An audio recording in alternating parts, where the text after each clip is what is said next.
पंजाब हुकूमत मुल्क की पहली सूबाई एयरलाइंस एयर पंजाब और पहली बुलेट ट्रेन चलाने के लिए तैयार है। इस सिलसिला में वज़ीर आला मरियम नवाज की ज़ेर सदारत इजलास में पहली सूबाई एयरलाइन का प्रोजेक्ट पेश कर दिया गया, जिसमें उन्होंने एयर पंजाब प्रोजेक्ट की मंजूरी दे दी। लाहौर से रावलपिंडी बुलेट ट्रेन प्रोजेक्ट की भी असूली मंजूरी दे दी गई। एयर पंजाब के लिए फौरी तौर पर 4 एयर बसेस लीज पर लेने का फैसला किया गया। इब्तदाई तौर पर एयर पंजाब अंदरूनी मुल्क डोमेस्टिक परवाज़ें शुरू करेगी और 1 साल का दुरानिया मुकम्मल होने के बाद एयर पंजाब बैरून मुल्क परवाज़ें भी शुरू कर सकेगी।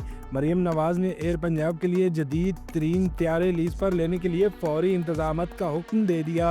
उन्होंने हदायत दी कि एयर पंजाब को मुल्क की बेहतरीन एयरलाइंस बनाने के लिए ज़रूरी इंतजामात जल्द अज जल्द मुकम्मल किए जाएँ। अलावा जी अजलास में लाहौर से रावलपिंडी तक पहली बुलेट ट्रेन प्रोजेक्ट पर तफसीली ब्रीफिंग दी गई, जिसमें बताया गया कि बुलेट ट्रेन के जरिए लाहौर से रावलपिंडी के सफ़र का दुरानिया तकरीबन 2.5 घंटे तक रह जाएगा।